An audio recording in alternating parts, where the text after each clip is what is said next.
Jeudi 6 octobre 2022, 10 heures, autour du directeur départemental en charge des sports, une bonne trentaine de responsables de clubs et de structures de gestion de football à Kandji. La raison est toute simple. La raison fondamentale, c'est la réhabilitation du portail principal du stade Sakakina Guézéré. Ce portail-là est par terre depuis des années. En observant l'investissement que l'État a fait par rapport à la pelouse synthétique. Sans ce portail, c'est que le risque de détérioration de ce terrain de jeu est très élevé. Donc pour éviter ça, j'ai invité ce matin les acteurs principaux qui utilisent régulièrement ce stade à ce qu'ensemble nous réfléchissons pour voir comment nous allons redresser ce portail principal du stade. En attendant un nouveau stade digne de nom pour préserver le seul existant de la déconfiture, il faut passer à l'action. Plus de 3 heures d'échange sur l'état physique déplorable, tribune sans ceinture de sécurité, vestiaire pas commode. Le constat est partagé et les approches de solutions envisagées. Et comme pour sauver l'intérieur, il faut commencer de l'entrée. Les participants ont reconnu la pertinence de commencer par le portail. Au sein de ces acteurs, nous avons retenu un comité de 5 membres qui va réfléchir pour voir comment nous allons, dans un premier temps, trouver le financement pour que ce portail-là soit debout. Et dans un second temps, comment trouver une stratégie, surtout en collaboration avec la mairie, pour que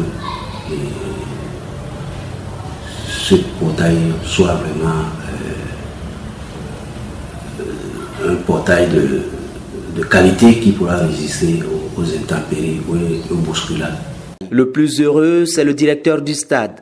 Taba Ayouba sort satisfait de la rencontre qui, dit-il, reste à ses yeux une initiative louable du directeur départemental couronnée d'une issue heureuse.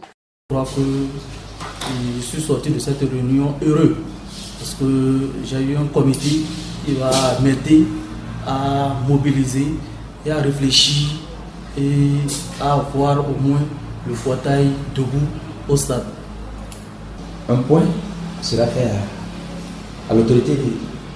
Oui, et c'est tout à fait normal en tant que, je peux dire à la réunion représentant de la mairie, je dois rendre compte à l'autorité de la mairie pour lui faire part de ce que nous avons pu retenir au cours de cette réunion. Le stade Sakakina Guézéré est un patrimoine communal. Les actions à y mener doivent être soutenues par la mairie. Oui, il faut sous-entendre ce comité pas comme une institution à part.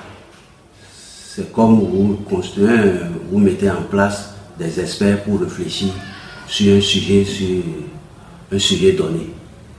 Donc ils n'ont pas, ce n'est pas une institution mise en place où c'est un comité de 5 membres de bonne volonté que nous avons responsabilisé pour aller réfléchir et nous donner une feuille de route bien évaluée pour que ça nous serve un document de base pour aller échanger avec la mairie par rapport au coût de la confection de ce portail et sa mise en place. Le comité de réhabilitation n'est pas un creuset va-t-en-guerre contre l'administration locale. Il reste un cercle de lobbying et pourrait voir d'autres tâches confiées à lui pour résoudre d'autres situations qui n'offrent pas au stade un visage approprié.